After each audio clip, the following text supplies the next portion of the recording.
wonten ngarepe nika. Dadi kula madhep teng Buri. Oh ngono. Madhep ning ngene bojomu ngono. Ya iyalah. Lah iya. Jenenge sampeyan ki asline Mas Uncek Sanusi ki asline ning jenenge KTP apa ora? Boten niku. KTP-ne jenenge sapa? Aslinipun panggilane Dion. Dion enten ngomah niku. Oh, Dion. Nggih, KTP-ne Ngadiono. Dion. Oh iya. Ben gaul ketok gaul. Ben gaul.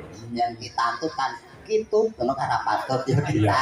Kitantut Sutanto. Kitantut Sutanto. Nah, ben pantes kuwi Dion ngono. Nah iya.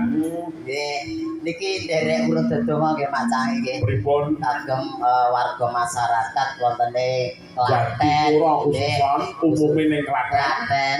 Mliginipun menika Bapak Bupati ugi bapak-bapak pejabat sedaya ugi sedaya pinaringan sehat, lancar rezekinipun. Amin. Bapak-bapak pejabat dados pimpinan ingkang amanah. Amin. Ngeten iki perputaran perekonomian pesat iki yen ngeten iki enten hiburan wayang. Heeh.